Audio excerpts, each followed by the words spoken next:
Welcome everyone back to the Pominos channel, and we've got a special one here. Not often is Terry that side of the screen when you see it. Usually we're inverse, so it's confusing me as well. But we are discussing the AFL draft rules, obviously everywhere you look now. That is everything, and I've got a bit of a solution. So I've brought Terry on board because not only is he a lawyer extraordinaire, but he is probably going to be your representative in chat to ask the questions and ask the AFL clubs questions of how it looks. So, Terry, welcome to the dark side, the Pominos channel. Oh, not the dark side. I'm ready to be educated. That's what I'm ready for. I'm ready to understand things. All right. Well, I mean, real nice and easy. I've formulated this so everyone at home, myself and you guys and girls in the chat can get acquainted. But obviously there is three big parts of my amendments I wanted to just make people aware of and brush up. But currently we have a restricted free agency in the AFL. Now, what that means is player A can get contract offers from Club X, his current club, and Club Y, an opposition club. And if player A wants to move to another club, basically what happens is that is an imaginary free agency. He walks to his new club, and the AFL, under the current system, they give what is called a compensation pick and pay the other club for him leaving. So both clubs really aren't involved in the deal of this. It's just merely a contract, but the beneficiary, it comes from an imaginary pick the AFL creates. So I've never liked this rule, but this is probably the most familiar rule, isn't it, Terry, that everyone knows about? We hear about these players every year.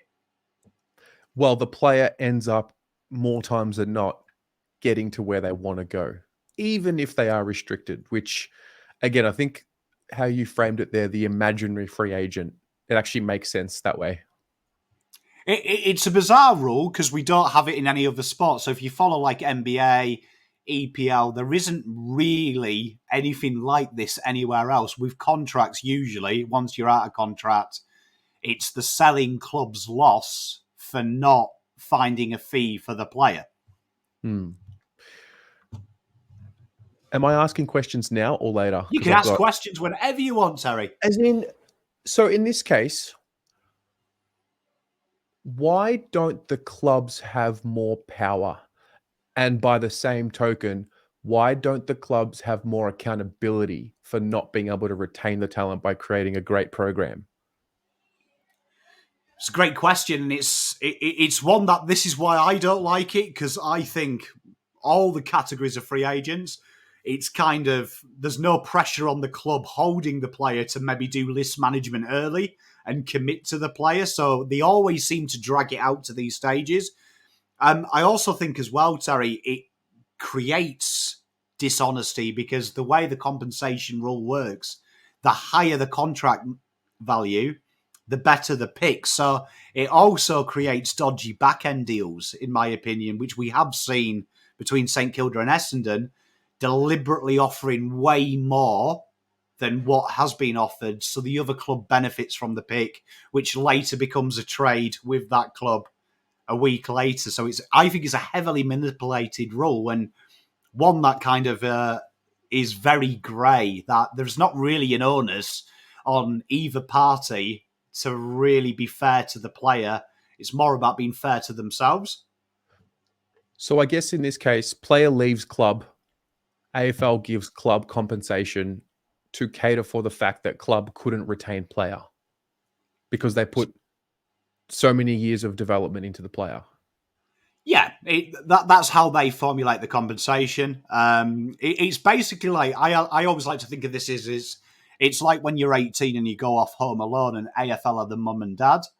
You make a mistake, you can ring them up and they will pay your telephone bill. Where in reality, we should be in a situation, in my opinion, if you can't retain the player because of culture or because the player wants to leave for whatever reason, that should be the club's fault, 100%, I think, because you could have tied him down to contracts well earlier or tried to walk through the problems like Papley. We had the great case of Papley. He wanted to move to Victoria because of his girlfriend. Sydney made adjustments in their situation to make that go away. and try and help him out. And that's what I think we should be encouraging clubs to be proactive in the wellness of the players, as opposed to, oh, well, if it goes wrong, at least you give us something for him. Okay. And then the other one, this is probably the most bizarre one, and if I could delete this one, I would do, but unrestricted. So similar scenario, player A, he gets 2 contract offers from his current club and another club. And this is probably the more traditional methodology of free agency. Simply, it's up to the player. Once you're an unrestricted free agent, you can just simply walk, and there is no compensation. There is no picks. It's simply what we would establish as a traditional free agency in world sport. I'm out of contract. I've served my time at the club. I can now just become a new footballer of a new club. And this is probably the one that most people are familiar with if you watch other sports. Everything is technically an unrestricted free agent. This one I do understand. But I guess the questions that I've just asked you about restricted free agency lend me to believe that I don't believe in restricted free agency. Spot on. In my opinion, all of them should be unrestricted free agent. I think the onus, how NBA teams get around this rule is they look after their players financially, emotionally, and if he is in the best team, they make sure it never gets to this stage. If you watch NBA is a great example. Very rarely do good players get to this stage unless, like the AFL, unrestricted are potentially players who have been there 7, 8, 9 years, a long time. Genuinely, they've seen their time and they've done what they've achieved and they want to maybe go back home or maybe go and help a club that they grew up supporting. Genuinely, that's what we see in world sport. Our sport, this is probably the only one that's akin to every other sport that we watch. Right. So someone like a Tom De Koning, who's out of contract, he signed for a couple of years, out of contract at the end of next year. I believe that's right. Yeah. Is that to take him to unrestricted free agency, or will he still be restricted? So the restricted free agency is a player that has been at the club 8 or more years. So the clubs will want him to be a restricted free agent. Carlton will do, because the reason being he gets that protection. So worst case scenario for Carlton, if he signs that contract, it's the top 25% earners and players who have played more than 8 seasons. It means they've always got the fallback. If it goes wrong, they get a pick back. So it's kind of like doubling your money, where unrestricted free agent, Carlton won't want that, because potentially a club could come in and just say, TDK will give you 2.5 million a year. Carlton can't match that, and then they get nothing back. So that's why I don't like the restricted free agency, for the reason you've said. You can also protect your asset long term with having no backup plan for protecting yourself against losing him, which I think the owners should be on the club. Protect your players, protect your assets. So at the end of 2025, that'll be 8 seasons of Tom De Koning in this example. Why don't Carlton move quickly now, while he's what I guess they call a pre-agent, before he becomes an unrestricted free agent, and sign him to a long-term deal now? Like, on the one hand, I get it. If you're his management, you're saying hold out as much as you can. You're going to get a lot of, a really lucrative offers at the end of next season. So there's that part of the equation. The other end of the equation is make him an offer that has a lot of years attached to it. And then you can use that, because from how I understand it, if you are contracted, you're more valuable than a restricted free agent in the terms of, if a player wants to leave, they have to facilitate a trade. So why wouldn't Carlton in this situation sign Tom De Koning to a 6-year extension now? And then if in 4 years or 3 years he still wants to leave, well, at least he's contracted and we can at least get, great compensation for him because he's under contract. Partly because our salary cap works from year to year, so you do see it quite often. They sign long-term contracts. Brodie Grundy is a great example recently. They sign him at his pomp and circumstance when they're really excited and there's no one like him. Then Collingwood found, as maybe they didn't get the output they expected, and players came around like Darcy Cameron and stuff to back up, and the system changed with different coaches, they're kind of landlocked to that big fee. So things can change. It's really fluid. Like Michael Voss might not be there in 3 years' time, for example, and the new coach comes in and he's like, okay, I don't see TDK as a full-time ruckman. I want to play a ruck forward. Gets disjointed. So that's part of the reason. The other reason that you touched on, which is brilliant, agents in this battle as well. We see it often.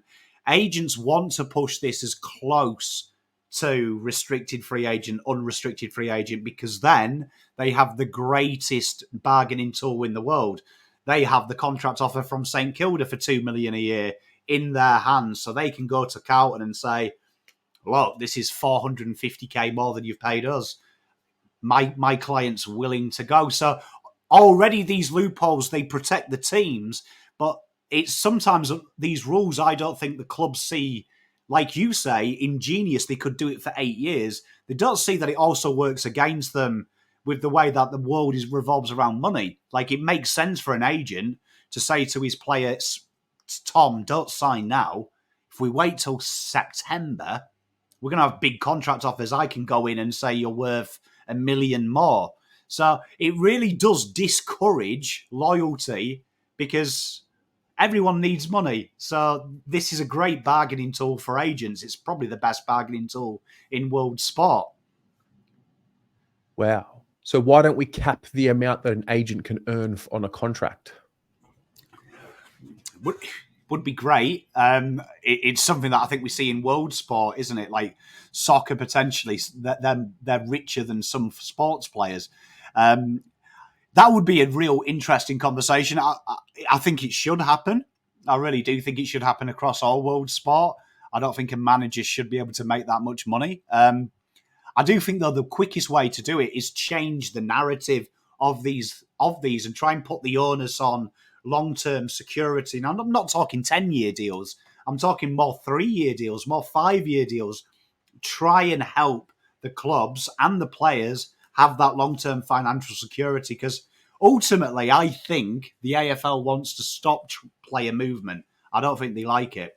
And I think the method they use actually encourages it, where I think if you flip it a little bit, you actually see it stabilise and clubs want to commit 21-year-olds to 5-year deals and work with them, as opposed to the 2 years we seem to see.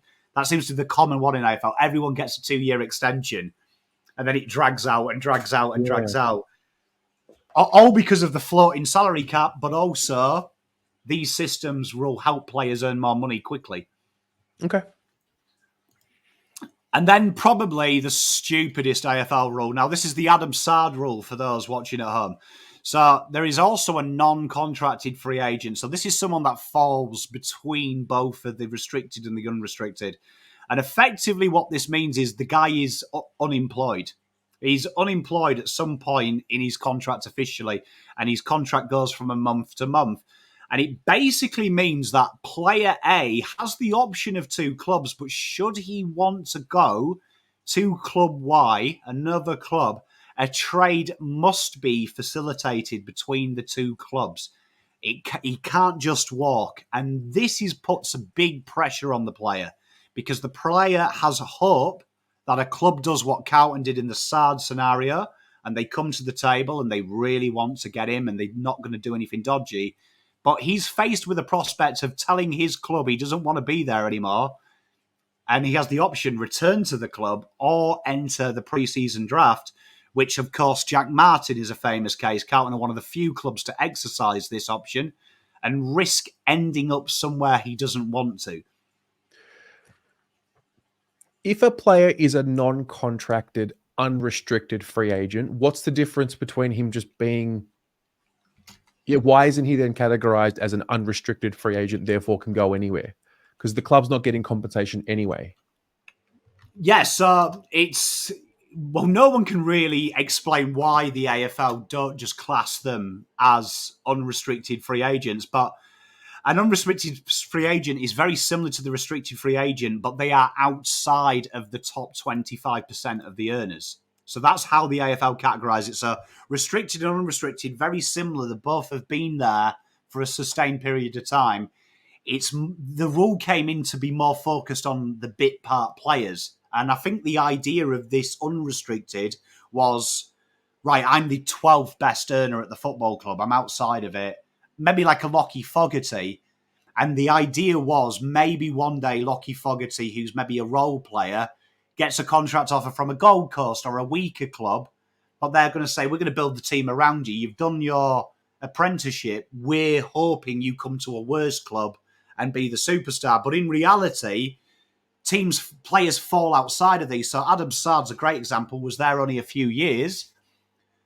He doesn't categorise for both of them. So suddenly he was faced with a situation, I'm not welcome at Essendon. I can't use any option to negotiate where I go. I'm hoping that my club does the right thing by me, but also the club buying me does the right thing by the club I'm owned by. So this rule here is like probably the weirdest rule in the world, because no one, if you don't fall into them categories, you're hoping for good nature. And there's a big thing. If a player does, like Adam Sard is a great example, because we knew Essendon didn't want him. He didn't want to be there, but they still got a top 10 pick for him, which for me is mind-boggling that they didn't want him. He didn't want to be there. We wanted him, but we had to do the right thing when really the owner should have been on Essendon. You haven't done the right thing by your player. He's gone.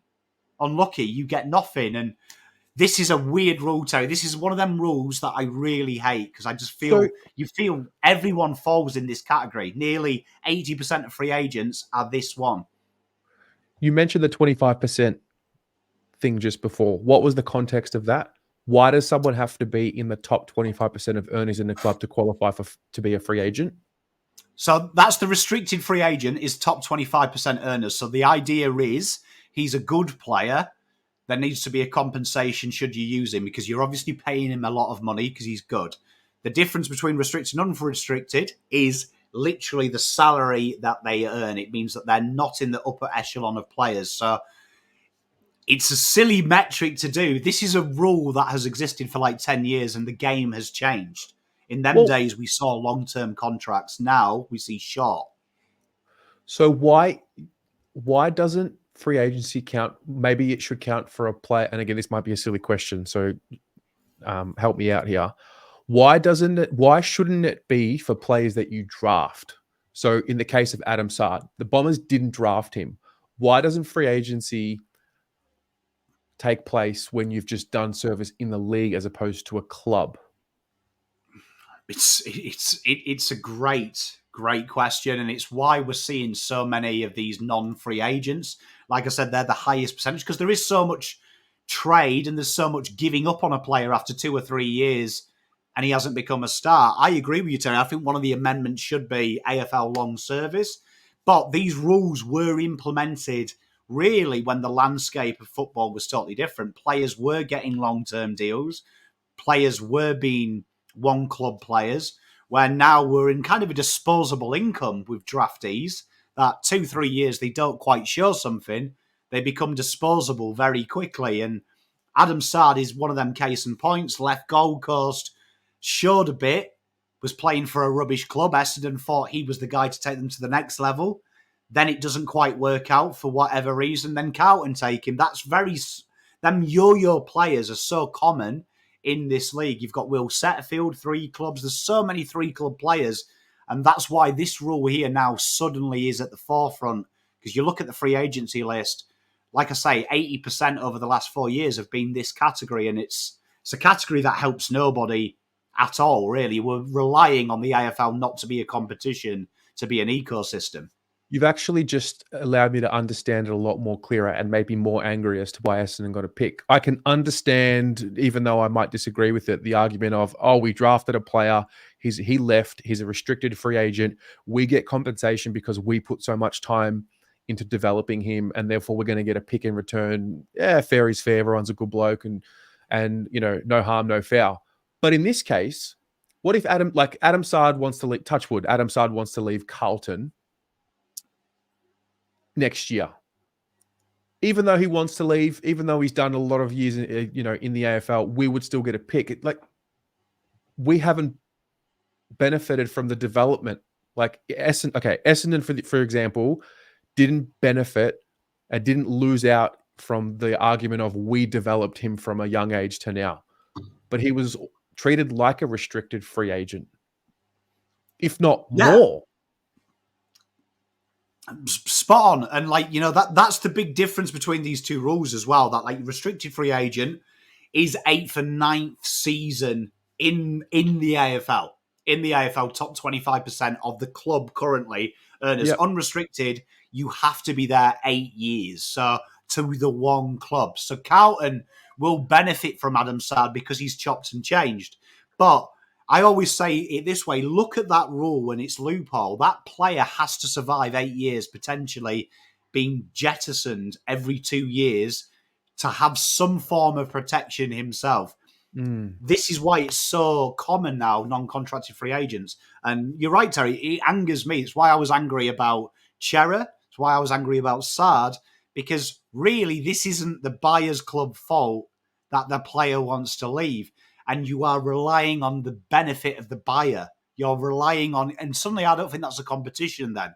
I think the competition should be you make a mistake, I benefit. You're actually saying, don't look after them, they're your mate. It just sounds like this merry-go-round of trying to please everyone. Spot on. And that's why, hopefully after the end of this video, people can see that there is solutions that I think are very easy that benefit everyone long-term as opposed to short-term. Okay. Well, I'm getting angry. Well, we're looking at these rules. So what are we doing today? We are looking at the rules that annoy the AFL. And Terry's getting annoyed now because he's seeing it. Hopefully you are in chat because it's something I go on about a lot. The types of free agents are stupid. But there is also stupid draft rules. Now, the NGA is a big one, the Next Generation Academy, a great initiative set up to try and empower Indigenous footballers and players that come from different avenues. And also the northern states, your Queenslands, your Gold Coast, your Sydneys, they benefit from this because currently they're protected. They're the only NGAs that are protected. Victorians don't get that protection. It was agreed because they're from a lower interest in the sport that it gives them a chance to create local talent. Now, I don't like that. So I don't like that. I don't like the fact that Sydney and the small clubs can manipulate the draft purely because of where they are. I think they're established now. They're established entities. It's been long enough where the rest of the AFL has to wait till pick 40 to have that protection. So that's one of the rules today, that hearing Laura Kane's words of equalising the system, I think that can be readdressed now. I think with Tasmania coming in, which is the second point, that's going to be even more poignant. Compromised drafts are going to be a bigger thing in the next 5 years, especially when Tasmania come in, that we need to look at that and try and open up the pool a little bit. NGA, when do we bring in the NGA? The NGA Academy, let's have a look. Good question, Terry. It wasn't long ago. But the NGA was implemented in first draft. Let's see the first draft pick.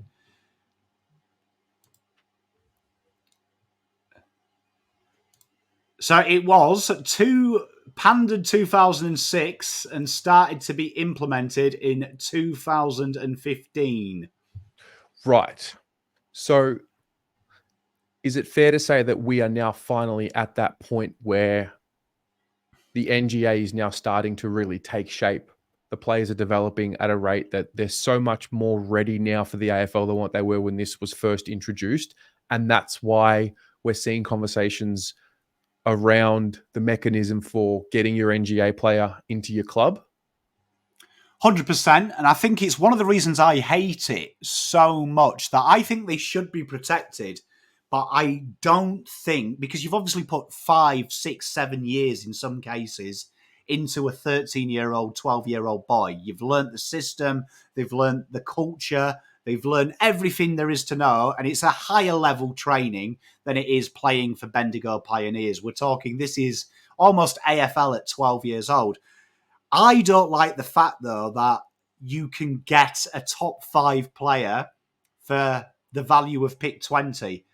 I would love to... This rule annoys me that if he is the third best player in the draft, like Levi Ashcroft is in the coming draft, Brisbane should be willing to part with pick 3 because they know how good he is.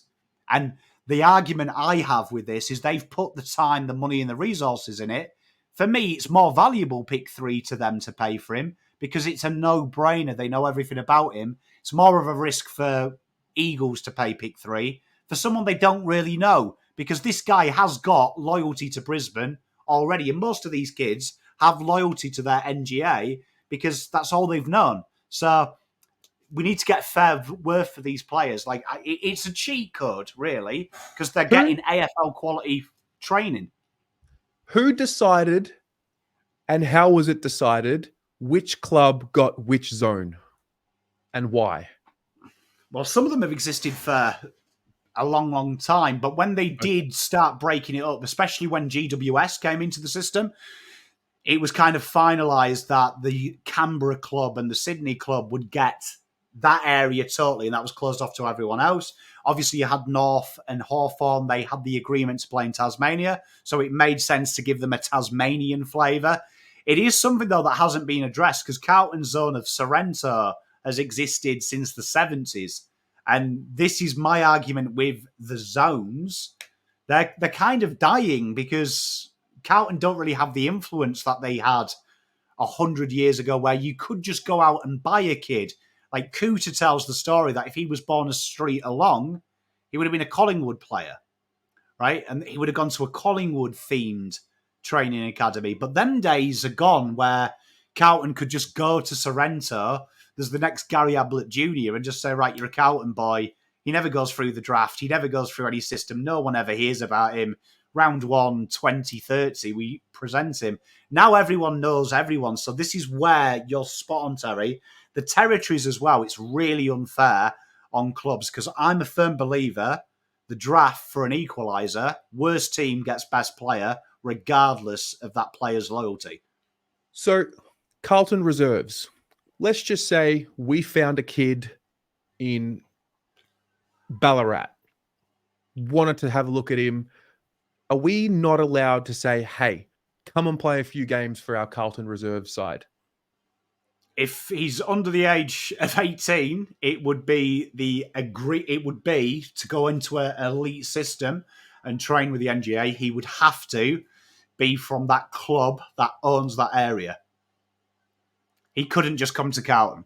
So if he fell in the NGA rules, so he was of Torres Island descent, indigenous descent, had a different methodology to come into the sport. So say he's an immigrant like Domaku, his family have emigrated over here. If he didn't fit in Carlton's catchment area, the AFL would say, call whoever owns Ballarat, which I believe is the Dogs. So it would be like, tell him to go to Footscray. Sorry. What if something happened between the kid and Footscray and like strictly didn't want to go there? Too bad? Well, I mean, there's probably dodgy deals. We see it in other sports where clubs may get the dad a job somewhere in that catchment area, which allows them to do that. There's probably that potential. There's probably a tribunal process where there is an agreement if a kid is bullied or is upset about playing that. But genuinely, that is the black and white rule. If you're born in Ballarat, you play for the Footscray if you fall under the NGA Academy treatment. Okay. Scary rule, but how it is. And also, there's no benefit. It has to be said, if that is the example, Victorians can't protect their players till after pick 40. So if he was better than pick 40, he could be anyone's. Okay, even so if we put 10 years' time into him.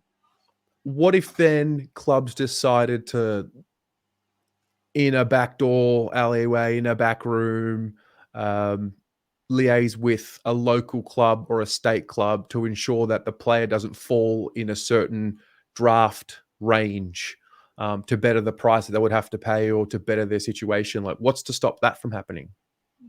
Unconfirmed, but it's happened. It's happened. There is... Geelong are a great example of this, that Geelong Falcons kids genuinely don't play senior football, but then get in the draft, pick 50, and 4 years later, they're top 10 players in the team. So there is active encouragement in some catchment areas that they do try and lower the draft profile. They do try and lower it. Gold Coast Academy players last year, it was amazing the points of times they were rested as well when they played. When Everyone knew Ethan Reed was the best ruckman in the draft. Everyone knew Jed Walter was the best forward in the draft. But they didn't get the showcase games as much as well. So there is a little bit of fun and games that goes on, Terry, and it's because the rules encourage that. Like, the rules encourage that. Like, you can't blame clubs for trying to hide players when there's no benefit for telling the truth. So how does the bidding system for the NGA differ from the bidding system for father-son?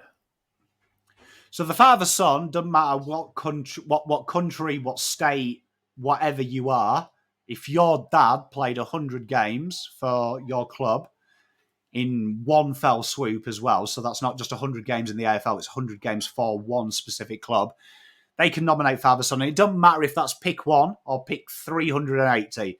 You are protected should you fill out the paperwork to nominate for your dad's club.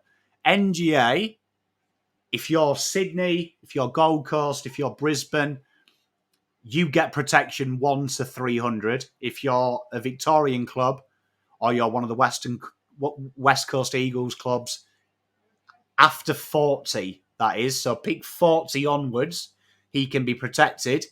Before that, he's fair game for every club. Okay, understood. So father-sons is the most important one.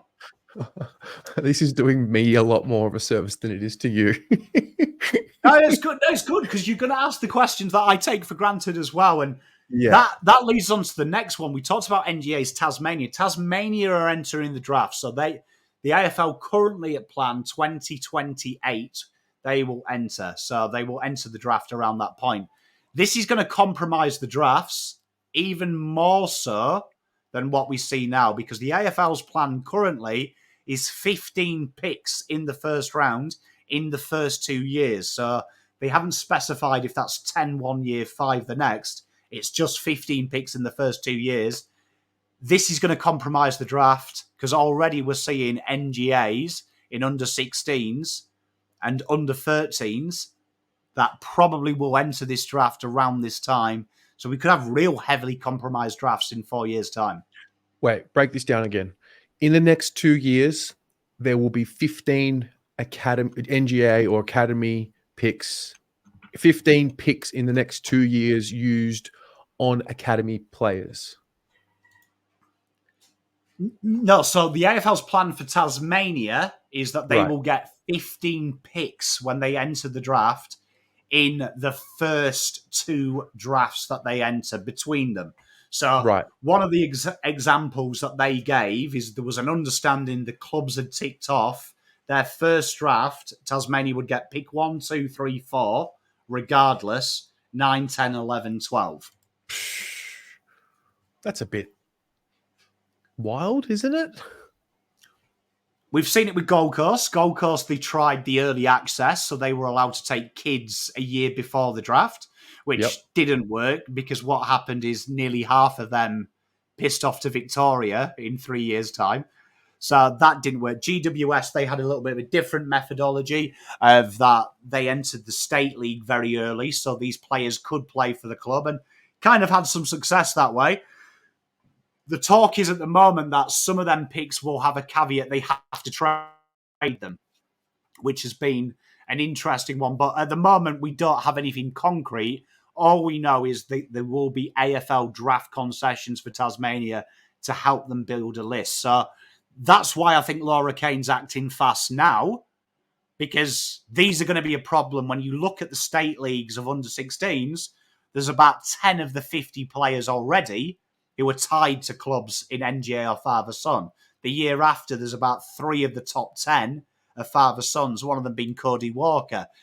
The AFL can see already teams have probably got 3 windows to rebuild or enter a rebuild before Tasmania come in. And Carlton were one of the teams when Gold Coast came in were rebuilding and GWS, and it stifled our rebuild. They're probably seeing that early and trying to close these loopholes so teams can try and be fairly rebuilt, because at this stage, 2028, you could see 2 teams, whoever's at the bottom in 2027, could stay the bottom for 20 years. Gotcha. So we've got to look at that. That's one of the rules I've tried to look at here. Help that. Stop that happening. so we don't have a Carlton. That's the first time. That's the first thing I've heard that makes me understand why there is an urgency to change the rule this year. Because I can certainly see the point. Why are we wanting to bring it in now? Why can't we wait until next year? But after hearing that makes sense. But also, we're looking after another club, essentially, not us. Well, yeah. And I'll give Dylan and Laura Kane their props here. The AFL didn't preempt Gold Coast or GWS. And the Gold Coast, you can forgive them for. It was the first time. Do you know what I mean? It was the first time since the Brisbane Bears. And the Brisbane Bears, if everyone remembers, the draft plan was you had to nominate 2 players from each club to go to Brisbane. So what happened? Every club nominated their 2 shittest players. It was like a delisting. Do you know what I mean? So it was like, okay, cool. Here you are. Have Lockie Plowman and Lockie O'Brien. We've helped you out. So they'd learned from that. Gold Coast, they gave them the heavy concessions. And then GWS, they gave them the early access. Anyone in New South Wales was off limits. They've started to learn, but all of them were last minute. This time, it's good to see the AFL saying, every time we've done it, it's ruined 2 or 3 clubs. And it ruined Carlton and Brisbane, if you remember. In the GWS era, it really hit their rebuilds quite hard. So it's good to see they're seeing whoever's bottom 2 when Tasmania come in potentially could stay bottom 2 for 10 years with the draft concessions and the NGAs and the father sons. Understood. And the final thing we're looking at in the rules, contract and cap issues. So we've talked about the contracts and refreshed your memory at the start, but that is something else we need to look at. Then contract tiers, but also the emphasis on the clubs to re-sign players. And we've got one of the rules that you'll see a bit later that I've talked about is maybe why as well, to answer Terry's question earlier, clubs don't commit long-term because AFL has some real archaic cap laws. Cap what? Cap laws. So there's some real archaic, weird laws that they have to follow as well. Like we'll talk heavily about there's a minimum spend as well. Clubs are required to spend a minimum amount of money each year on wages, regardless of the rebuilding. And Carlton have been a victim of that for a long time, them laws, when we stripped our list back. Right. I actually had a specific question about this, right? My question about this is still in relation to the NGAs and father-sons, right? Oh, so the contract laws, well, I mean, it affects every tier, but the rule specific about contract tiers is there is a minimum spend for lists. So this encourages players like Jack Bowles to be paid $700K at Gold Coast when he wasn't worth that, which then manipulates him being in the top 25%. It goes against the idea of restricted free agency. But because there is a minimum amount to spend each year, teams rebuilding are genuinely paying average players elite salaries to meet that. And that then is also monopolised, but causes issues. Gold Coast have had them issues many a time. Collingwood did it with when they stripped their list back when they finished 17th. Brodie Grundy was the benefit of that. All the money they got rid of to meet the minimum floor, they gave Brodie Grundy, which then, when they had a good team, backfired for their re-signing, so they had to sell him. So we also want to look at that to give clubs more flexibility. If they want to strip their list back, they don't have to overpay young players or older players just to meet a silly rule. How do we know with certainty that the changes might or might not disproportionately benefit or disadvantage certain clubs? Well, it's almost impossible. The restricted free agency that we've covered, in theory, should be that good players potentially go to worse clubs. So Gary Ablett would be an example. The idea is a club gets better with their young list, like Carlton, and then in 2 years' time, Patrick Cripps enters his 32nd year. Carlton have already built talent to replace Cripps. Cripps then has the option in a restricted free agent maybe to go to West Coast Eagles, who are in the middle of their rebuild. He goes home. gets paid very good money, more than he did at Carlton. It allows Carlton to promote a Sam Walsh to maybe the 1 million figure and be the star of the team. That's the theory. In reality, we see clubs change payment structures, which Carlton have admitted they're doing. There's an unwritten agreement. No one earns a lot of money. And then they manipulate the restricted free agent to bring other top talent to go with the top talent. So the theory is your team gets better. You can't afford to keep all the good players. You remove the older players to a worse club who then benefit and get draft picks. In reality, that hasn't happened. Good players get better. Good teams get better. Worse teams get worse. That's the reality. But in theory, it was meant to work the opposite way. This all makes sense, but is there not just an understanding that, I mean, we're fortunate at Carlton. We're just one of those clubs. Isn't there just I guess there is an understanding that people want to play for the big clubs, and this is just a microcosm of society that the top end, the whole rich get rich argument. And so is really this just all about making sure that if we are in the reality that players ultimately want to go to big clubs in Melbourne and play in front of big crowds at the MCG, we're trying to make sure that those big clubs pay the price for that? Spot on. Like, okay. I agree. And I think the rules were built in an era where, no disrespect to AFL, it's probably about 20, 30 years behind other sports. So Right. Every other sport has been through this, where suddenly society is the rich get richer, the poor get poorer, and it's really more prevalent. Sports teams are the same. So the rules have adapted to stop that, and it's become almost more of a communist ideal if you look at free agency in other sports, that everyone is on an equal path. Do you know what I mean? The rich are punished by heavy taxation.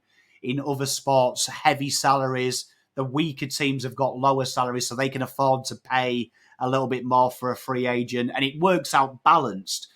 AFL, it is working very much off a boys' club philosophy that we won't go in for your player because because we love you, you're mates, we're mates. Where we need to be getting rid of that and creating a competitive market, which I think then makes the players have an option of, do I want to play for Carlton on 300k, or do I want to move to Gold Coast? Yes, it's not as attractive, but I'm going to get 650 a year.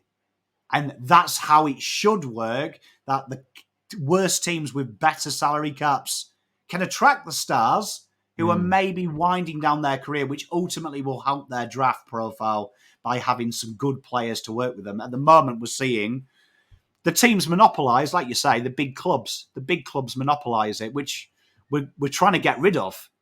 Ironically, it's like soccer without the money. Will we ever really get there? I think we can. Hopefully, the rules you see, I've tried to find a way of using the system that money doesn't count in this sport. Only draft picks do. That's the collateral. And the collateral is handed out based on if you're good or bad. So I've tried to put the power back in the collateral that they have and take away from the name to make it competitive and make the worse you do, the better hand you have to get what you want. And then put onus on top clubs like Carlton, like Collingwood, like Sydney, to have good list management, good culture and protection of their players to retain their talent. Gotcha. Make it hard. Gotcha. Should be hard to be good and easy to be average. That's how it should be. Is that why the outrage has happened? Because people secretly want to... Well, I guess in Carlton's case, we just want to make sure we can benefit from the old system as much as possible. And we're probably the worst team to adapt from the 70s. Like, it's a weird thing. The Camporellis are South Australian. Sticks was South Australian. 20, 30 years ago, Camporellis would be coming into Carlton as free agents. Do you know what I mean? It would be a simple phone call. Don't worry, boys. We got your contract. See you round one. Gold Coast South Australian teams are like, we want him. And it's like, nah, Carlton have already paid for him, mate. Sorry, unlucky. Am I wrong in having a really basic understanding of this whole AFL's out to get our situation in saying that we're still going to get the Camporelli boys? 100% we'll get them. There's no way we don't get them if we don't want them. There's no way we don't get them. Like, Voss was right. Under the new system, potentially, Carlton don't get them.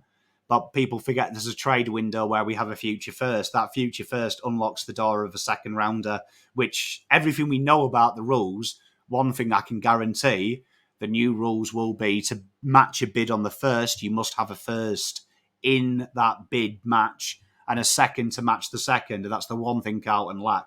So 100% Carlton will get them. 100% all the father-sons this year go to their clubs. 100%. Yeah, so I guess, it just means you won't benefit more. So what's the outrage? Probably because teams like Gold Coast have managed to go... Like, Dogs were a great example. Every one of their father-sons they've managed to get in front of, so they've had 2 bites at the cherry. So, great example is they got a father-son in a top 10, but they also then used their pick before that to get another player. So, effectively, they used a first and a second for 2 top 10 players. So why can't people see that? Or is it just a Carlton thing? No one looks outside of Carlton? Maybe. I mean, maybe. I think it... You see, I'm a weird egg, because I remember last year me petitioning for change and saying, see if he does it when it happens to Carlton. And hopefully everyone's saying I'm not really outraged, because I agree with the idea. Like, I'm a believer. If you put time into father-sons and NGAs, you should know what they're worth. So you should be happy to pay what they're worth, because you're getting 2 good players that you've put hours of time into. Yeah. But I think some people say because the other team has done it, we want to be able to do it, which I understand. But to me, I've been saying it for years, it's unfair. It's not fair that Gold Coast had 4 top 20 players and not one of the picks they sacrificed was better than the player where he was taken. They got it for a discounted rate. It's not fair. That's not fair to me. I have an analogy. Correct me if I'm wrong for using it. So I went and bought a bunch of stamps a few months ago. And the lady at the post office said, they're going to go up to $1.50 each. They're $1.20 now. They're going to go up to $1.50 each. I think it was in May, whatever it was. She's like, do you want to buy more now? And I said, no, don't worry about it. I'll get it another day. Well, I didn't get it another day. Then I went back to the post office to buy another batch, and they were $1.50 each. So I ended up paying more. Should I have just bought more at $1.20 and not complained when they were $1.50 and I didn't bother paying more for $1.20, or is that a wrong analogy? It's a great analogy. It's a great analogy because I said it at the time. We predicted the 2023 draft in draft content on this channel in 2021. We knew it was going to be compromised, which means if I knew it, AFL clubs knew it. If AFL clubs knew it, the AFL were aware that we would have a draft where 6 of the top 20 players were going to be manipulated by the rules. And it's no surprise to me now everyone's crying about it in the AFL, because what Gold Coast did in the rules, but disgusting because they made hay while the sun shines. So my argument to all the other clubs, and I feel for Adelaide and Carlton because they haven't been involved in these dodgy deals. I'll give Adelaide and Carlton, they have been really above board. They've not tried to manipulate these rules. They've been fair when they've been involved in trades to help clubs get them. But you should have taken the piss when the rules were there. It was always going to be closed. And now the rules are closed. Yes, it's a nightmare, but you still get the players you want. And that's the way it should have always been. You get the players you want. And that's the ultimate thing, really, not ripping the system off. Okay. I have one more question. How adaptable and flexible are the proposed changes to accommodate future developments or unforeseen circumstances in the AFL landscape? That's the thing at the moment. Laura and Dylan haven't really given us much to play on. All we've got is an article September, which backs up what Laura said. The clubs were aware because all the major media outlets specified during the trade period the clubs had been presented these changes from the impending draft this year, which meant the AFL would suddenly realise when Gold Coast did that real dodgy trade they gave away one of their top 10 picks for like a handful of seconds. Like Gold Coast weren't even subtle that they were taking the piss. That it was obvious they were aware that the AFL had seen it. And I am sure, no disrespect to Gold Coast, because I would have done the same thing. And I'm not bagging them. The rule was there. Manipulate it. Makes sense. I'm sure all 17 clubs looked at that and gone, Dogs have benefited from this. They finished in the top 8. Gold Coast have benefited because they've got all the top 10 players that they want. Hawthorn have suffered. North have suffered. The rubbish teams are suffering here, but a top 8 side has now got 2 picks inside the top 10. It doesn't make sense. And if you remember, the big push then was one of these clubs was going to use them picks to get Harley Reid, because the big push was the best player needs to stay in Victoria, and it never materialised. And it would be really interesting to me if the teams that benefited from these dodgy deals had bought Harley Reid. I don't actually think you would have any complaints. I think the AFL would have probably been like, well, the Victorian teams are happy. The top talent stayed here. I think because of how it eventuated, it was obvious the doggies were trying to manipulate the draft. Gold Coast were obviously trying to manipulate the rules. That's what's upset everyone. That it was this year was probably the most brazen trading I have ever seen to manipulate the bid match rules. It wasn't even subtle anymore. Wow. Like, I've got to give a shout out to Dodoro and Sauce as well. To do a trade when you've both overpaid your players that you don't want on restricted agency and then ended up trading each other the picks back. Like, that was the biggest FU to the AFL system I've ever seen. Like, we can make a trade happen for overs based on your archaic system by both of us offering 200k more for players we don't want. And then we'll do a trade where we swap the picks back. So we both benefit both ways. This year was the biggest FU to the AFL draft system we've ever seen. And it's not talked about enough. Am I a draft expert now? You are. And you that was actually really good. I really absorbed that. And the question you asked comes on to the next rule we're looking at, which is teams utilising the pick protection to increase their draft hand. So we have seen historically teams know Gold Coast are going to match. They've got picks because they're rubbish. They come in with worse picks to help them with points to gain a top 10 pick. We need to stop that. And that's the second point there. It warps draft value because the drafts are compromised. So suddenly we see point 3, picks between 20 and 40 historically hold more value now than top 10 picks in trade because of the pick match system. Right. We're causing inflation, Terry. It's just causing inflation. Footy's a microcosm of society, is it not? It is, and this is how we fix it. So currently in the AFL, we have what's called pick value. So for those watching at home, pick value is worth $3,000. So use Terry's analogy of stamps, right? We're going to use it. So stamps originally cost $3,000 for a pack of 100. That's pick 1. But if Terry had bought them 2 months ago, they were only worth $2,500. That's how the pick match works. So pick 1 costs $3,000 to buy, but if you're using it to match a bid on pick 1, right, it's only $2,500. You've only got to find $2,500 to buy pick 1. So that's how the AFL works. It's literally the value originally, but to match it, you have to match less than what the pick's worth because you're being inconvenienced. So, So that goes from the protection in the AFL is till pick 70. What I'm suggesting is we cut it off at pick 30 to encourage teams not to hold second, third, fourth rounders to match a bid in the top 10.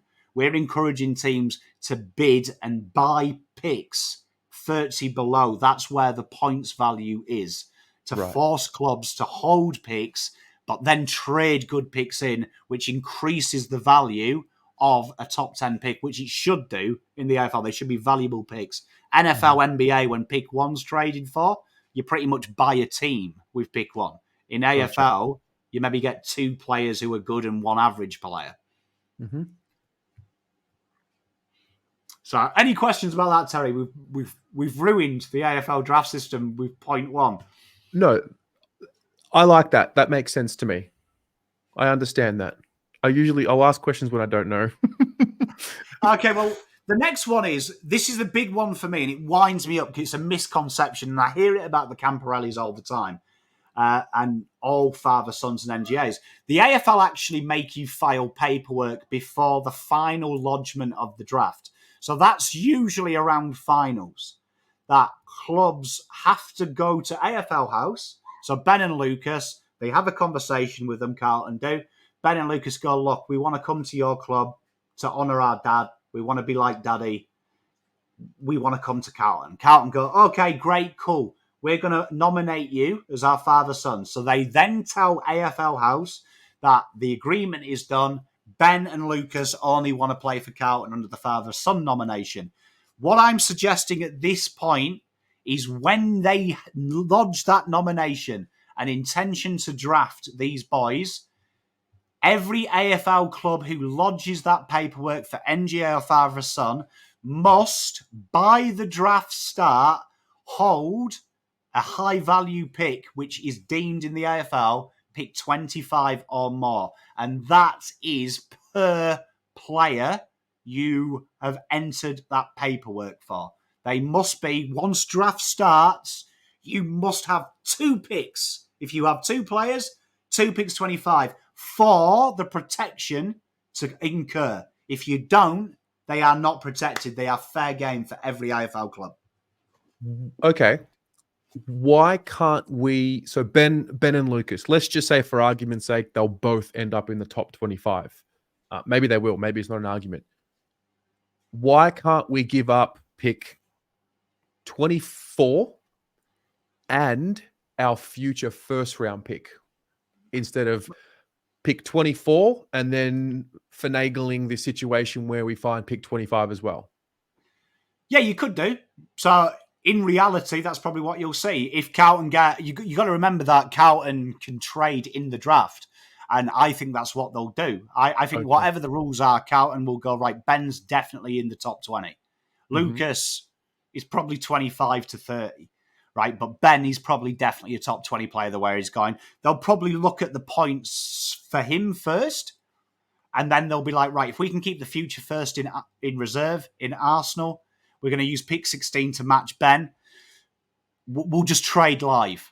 We'll trade live and we'll hope that the pick gets worse and worse and worse, which historically it does because clubs know there's no benefit from bidding on players. It's something really important for people watching at home. There is no incentive for me pissing Carlton off. I don't benefit at all. So this rule here, why I want it, is to make clubs plan. If you really want a player, so let's say Ben Camporelli, I'm going to use Carlton as an example. Carlton would fulfill this rule to protect Ben Camporelli straight away because they have pick 16 if the ladder finished today. Carlton should be thinking, in an ideal world, anyway, at 16, we pick Ben Camporelli because he's worth it. He's worth it. If he doesn't get there and we can use 16, so be it. And under my rule here would be, if Ben Camporelli gets past 16, he's still protected pick 16 if Carlton takes someone else. But the idea is, make them hold the pick.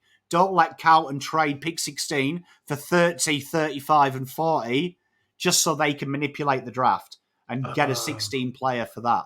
And that's why it's per player, because Carlton is a great example under my system. Carlton can bank, maybe go, right, okay, to protect the player, we have to have 2 picks inside 16. 25. Carlton could trade pick 16 under this rule for 24, 25, and maybe a future 4th. But be like, right, we've covered the base, but a team might choose to risk it with Lucas. And this is where I want clubs to be forced to pick them without the protection. If Carlton had 26, say, and 16, they bank Lucas doesn't get taken. 26 comes round, Carlton have to take Lucas. They have to because they know their next pick's at 40. There's no protection. Force clubs to show they value their NGA and father sons. Force them to do it. Gotcha. Fair. And then, because Terry, clubs cry. We've seen clubs are crying about this. So you've got to massage the ego. So currently the AFL has a rule which I find balmy. They've got to use 2 first-rounders in a 4-year window. Now, that means they can use 2 in 1 year. They don't have to do it for the rest of the 3 years. They can use 1 year 1, 1 year 4. But every draft in that 4-year window, so 2 years preceding, 2 years preceding, they have had to use 2 picks. To compensate me forcing you to have a first-rounder, I am proposing that if you have to match a bid, so the example I'll use, if Carlton had to match a bid at pick 10 using pick 16, AFL count pick 16 being used twice. So now Carlton can use the next 3 years first rounders for trades, whatever.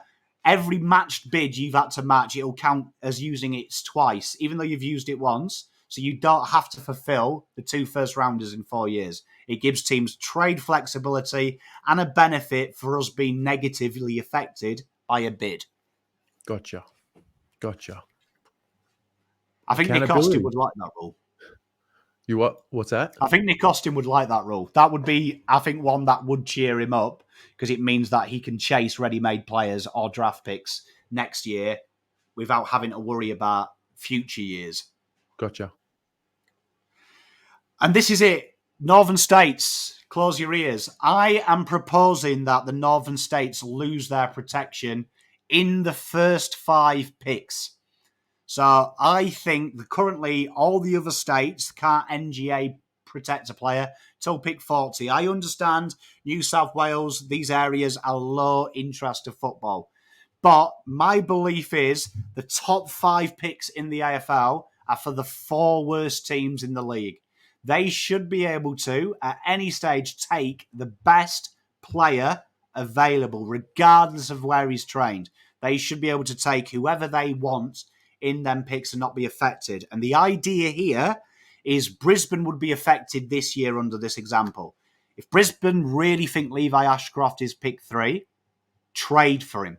Trade for him. Give some of your older players appeal to West Coast, North, Richmond, that you want that pick so bad, you can help start their rebuild with some good picks and maybe some players to bolster up for the benefit of getting a player you want inside the top 5.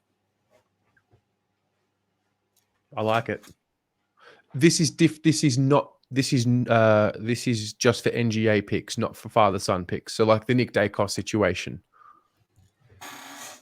The father-son one I think is hard because we are predicting basically something 18 years from some good player having sex. Right. It's like when you break it down, it is the most ridiculous thing in the world. It's a romantic rule, but we can't really predict that, can we? It's the uneventuals. Do you know what I mean? We could all have kids. They're not going to be good at YouTube, maybe. Do you know what I mean? Like it's a ridiculous. So it happens so rare. The Nick Dacos father-son is so rare. Usually they're Ben Camporelli. Do you know what I mean? They're like a very good junior football. We're not talking game-changing, very good. It's rare we get Nick Dacos, isn't it? Because look at Josh. No disrespect to Josh. He comes from the same place as Nick did. Josh is just very good. Mm-hmm. Nick is ridiculous. So it's hard to negate that. But I do think the NGAs, it's unfair because Sydney Gold Coast are monopolising this now and they have benefited from it long enough. Let's make sure the best players in the draft are free for everyone. Yep. All right. That makes sense. Then, if you're an economist at home, you'll love this. Hyperinflation. I believe, because of the restricted free agency we discussed, we have hyperinflated the value of picks because good call, Maribor Chol was a pick in the late teens, early 20s. It just appeared out of thin air. It wasn't originally on the draft board, and then all of a sudden, Richmond get a pick on the draft board for losing a player. So my proposal is, from now on, the AFL doesn't give compensation picks for player movement. And I am scrapping free agency and changing free agency to either players can just walk, and my restricted free agency would be totally different. It would be based on the AFL point scheme. So we still keep the compensation scheme, but the compensation scheme is paid for by the buying club. So Maribor Chol, for example, the AFL would use that algorithm and they would say, right, he's worth pick 25. That's this amount of points. Gold Coast have to give Richmond 25, pick 25's value of points for this trade to occur. Make the clubs pay the fee at a discounted rate using the system, but use that point system. So instead of the AFL creating it, now what this does is it keeps picks having value. Suddenly now, picks have value. I'm not going to get an imaginary pick by not signing a player. The other club as well have really got to want the player because they're using draft stock to buy the player. We are encouraging people to pay fair value, not just in the draft, but also outside of the draft for players. So that is the proposal. You're either free agent, you can sign for anyone come September. If you fall under the restricted free capital, which I would propose at 5 years in the AFL, 5 years at the AFL, not in the 25% of earners, you become a free agent. If you don't fall into that, you are restricted. We use the point system. You have to pay fair value. Gotcha. Do we have, I know in the NBA it happens. I know we don't have it here in the AFL. Why don't we do sign and trades? So Stengel, the example, really low, lower salary than what's being reported now than what he's potentially going to be offered. Wouldn't it be, I mean, if clubs want to come and get Stengel, what would stop Geelong from signing him to $700K a year and then trading him based on the value of that contract? It wouldn't. It's just that the unrestricted and the restricted free agent, they'd have to do it earlier than ever. But we don't see it. We have seen players within 12 months leave from a contract extension. Yep. Usually it's start of the year they sign, end of the year they do. I agree. Terry, in an ideal world, I'd love to see the way that we fix NGA and father sons is you could trade with players. You know, we see it in the NBA all the time, don't we? That you saw it with Kobe Bryant. A team drafts him.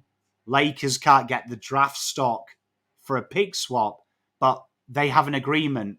You take Kobe Bryant, we take this guy. End of the trade period, draft period.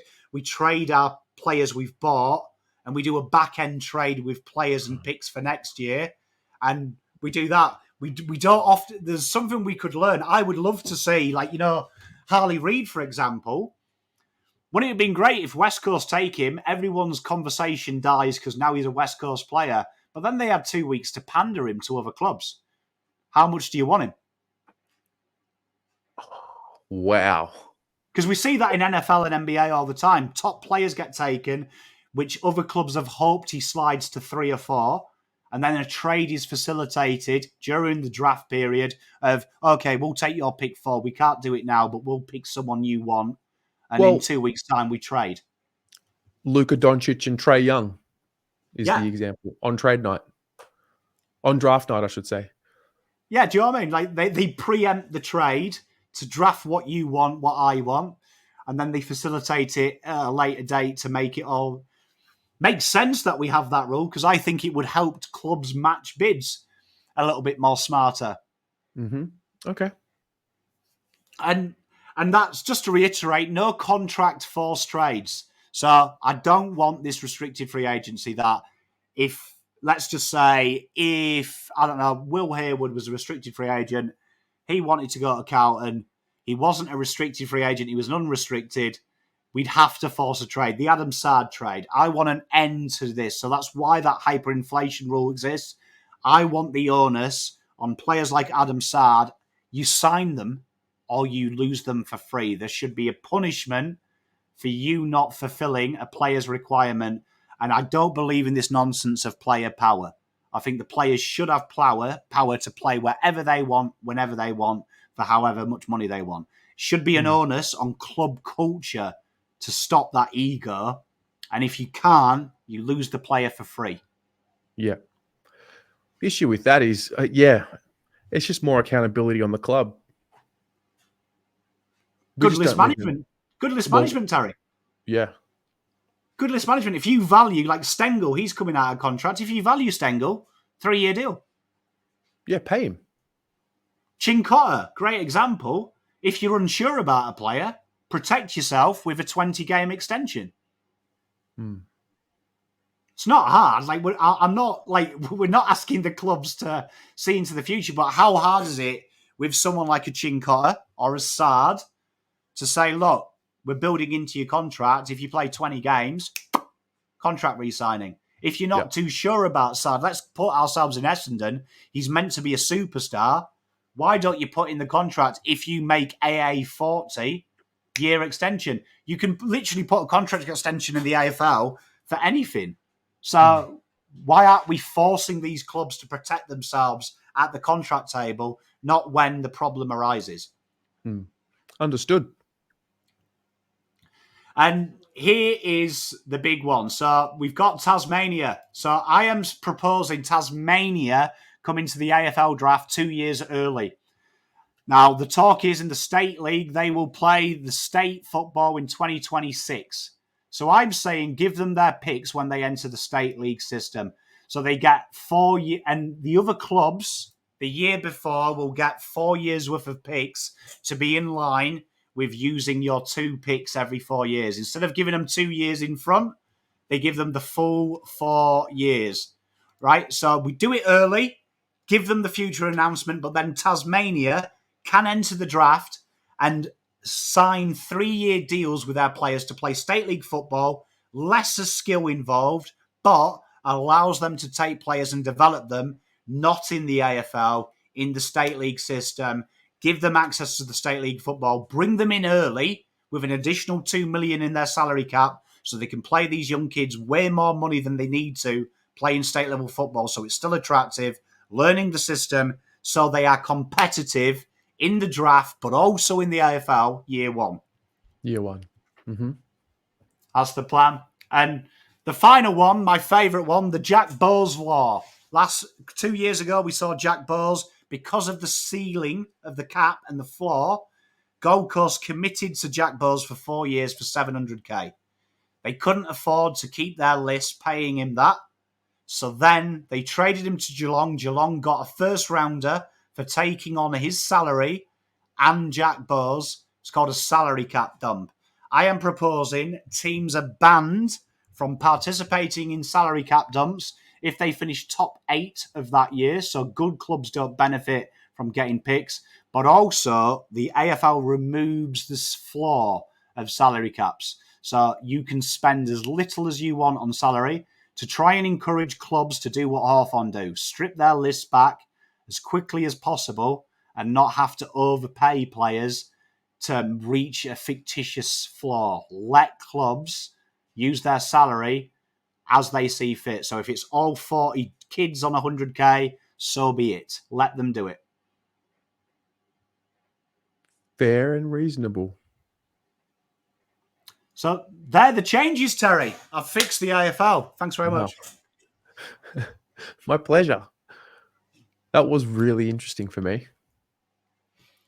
But yeah, you can see the issues Laura Kane's got is like, this is what worries me for Laura and Dylan, that there is the father-son is just a small piece of the tip of the iceberg.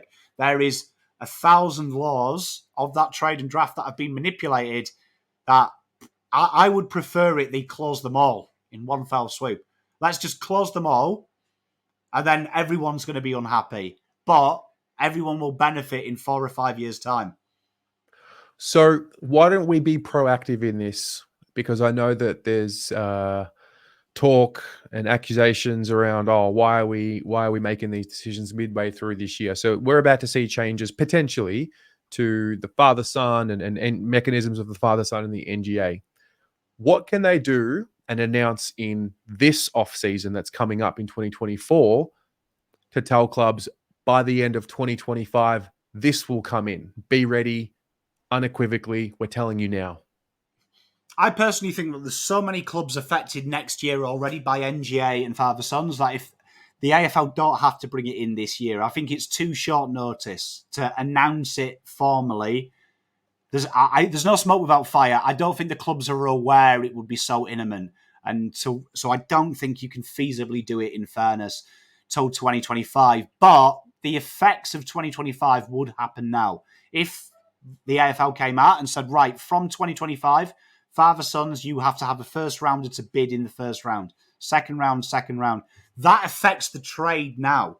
So clubs aren't going to... So say like Adelaide have a future first that they're probably going to have to use on players next year. They're not going to trade that to try and manipulate the rules this year because they know the rules are changing next year. Carlton are looking at Cody Walker.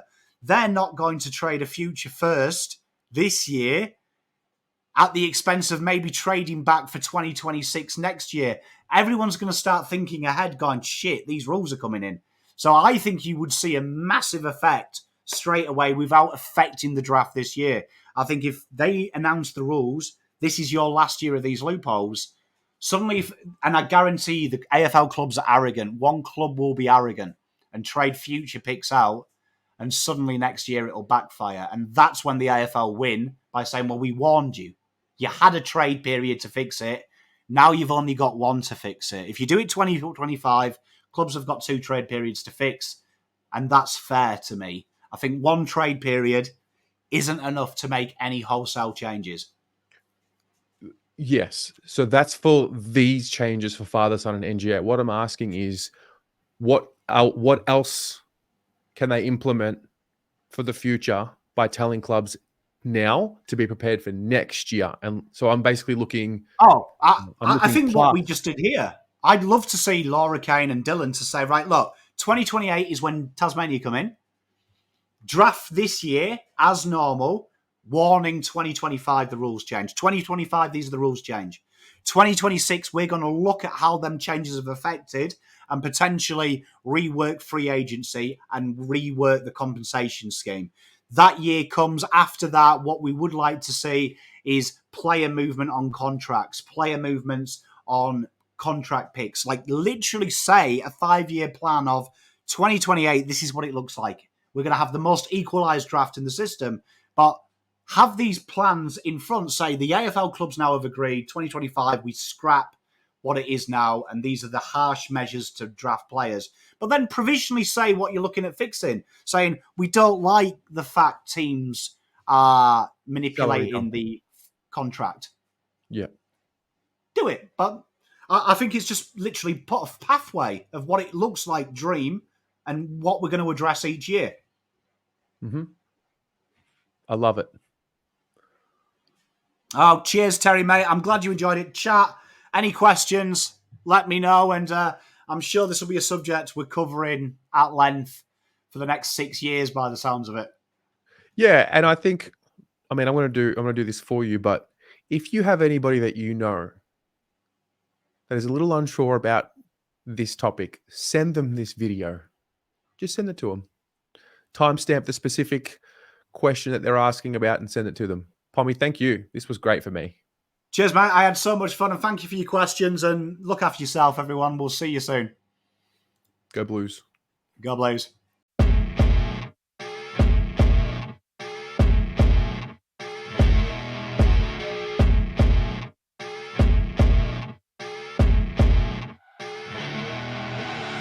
I see her rolling up over black Cadillac, high heel boots and a sexy body full of tats. Baby's bad, oh baby's hella